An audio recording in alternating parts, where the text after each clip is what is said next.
We go through a lot of lettuce in our restaurant, so it's one of the main crops in our culinary garden.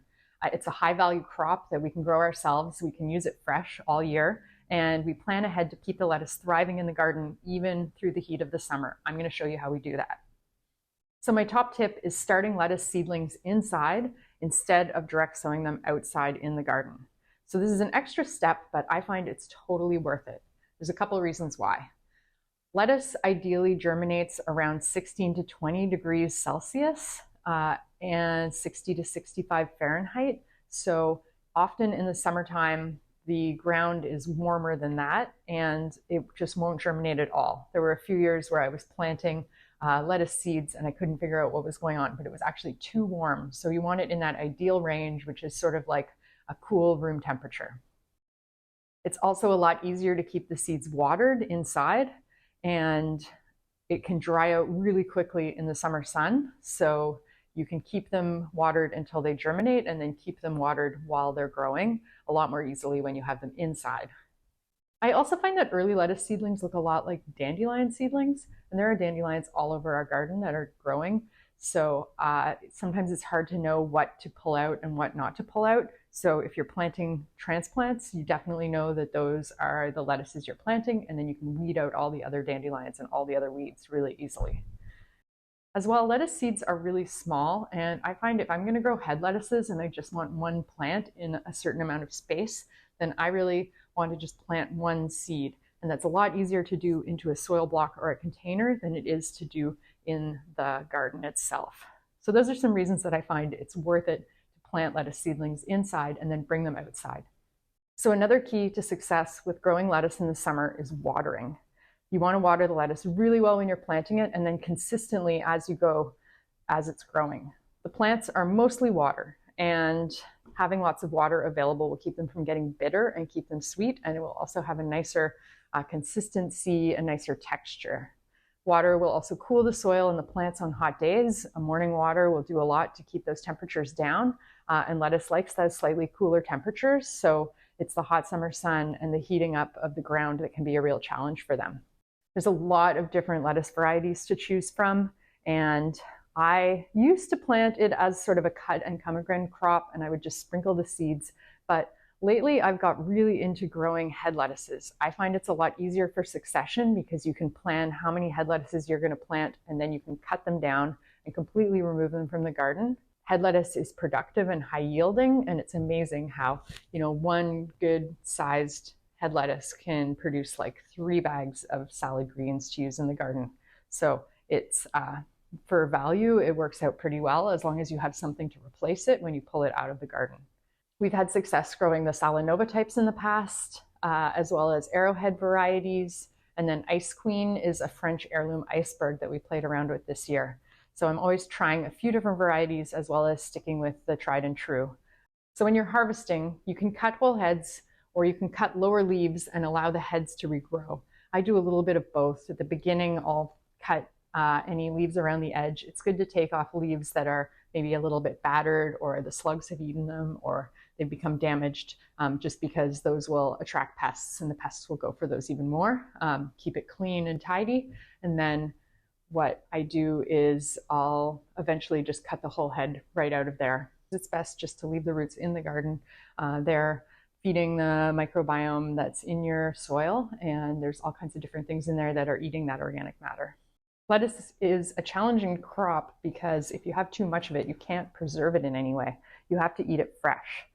We keep the fresh heads that are cleaned and stored in damp paper towel in containers in the fridge for up to 2 weeks, but it can't be dried, pickled, or frozen like other vegetables to keep it for the future. So you have to make sure you don't have too much, but you also have enough. That's the hard part about the planning. At some point, your lettuce is going to bolt. This is inevitable. Lettuces usually bolt when they're exposed to temperature above 80 degrees Fahrenheit. So it's going to switch from a vegetative state of its life to a reproductive state. That's going to mean the stem is going to elongate.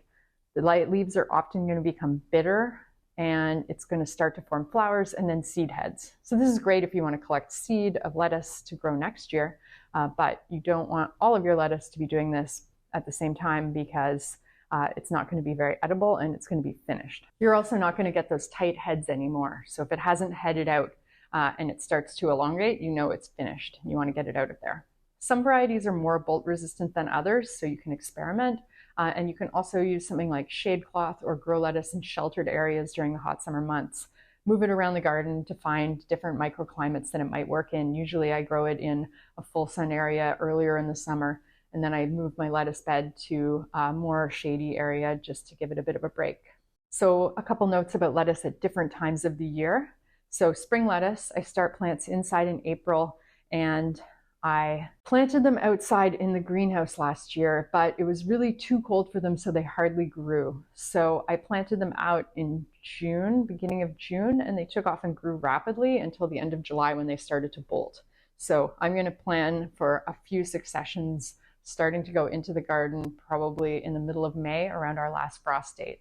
There are certain lettuces that are also a bit more frost tolerant, so I'm going to experiment with some of these, but in general, lettuce will be damaged and even killed by frosts. So you want to wait until your last frost date, which for us is middle of May, but it also depends a lot on the weather at that time of year. Sometimes you can get away with it a little bit earlier and put some protection down. Other times you have a really cold and wet May, and then you want to really wait until June. It's not worth doing early. So then for fall lettuce, I had lettuce that I planted at the end of August, and it went outside in the middle of September. The lettuce from the summer was growing really quickly as the temperature started to dip. This was probably the fastest time for lettuce growth. And lettuce can withstand some freezing temperatures, especially if it's been exposed to them gradually. So if it's hardened off well, or if it's adjusted to the fall cold temperatures over time naturally, then it's going to be better than if you bring them from inside where they're nice and warm and put them in a cold environment. So this year I'm planning on doing a succession of lettuce planting. I'm going to plant it inside every 2 weeks. Then after about a month, I'm going to bring it outside and harden it off. Last year I was doing only about 3 weeks, and some of the lettuces that I was putting outside to harden off and go in the garden were quite small. So I would say it needs more like a month inside, where it's got a nice sized seedling with maybe 3 to 4 sets of new leaves. So I'm going to plan to do that this year. Every 2 weeks, I'll have a new fresh amount of lettuce. And what I can do is I can plan then and say, how many lettuce heads do we need for a week of service? And then how many do I need to plant every 2 weeks to make sure that we get that? Crisp sweet lettuce forms the backbone of a beautiful salad. We add other garden ingredients to show off the season's harvest and the best foods that are available from our garden at that time of the year. But lettuce is really like the bulk of a beautiful salad. And I like change through the year. So we can add in some kale, we can add in some radicchio, we can add in some different colored lettuce, we can use iceberg, we can use salad bowl, we can use little gem. So we can play around with lettuce. There's a lot of variability there, and it grows really fast and really well and really effectively. Thanks so much for watching, and don't forget to like the video and subscribe if you want to see more videos of our culinary garden.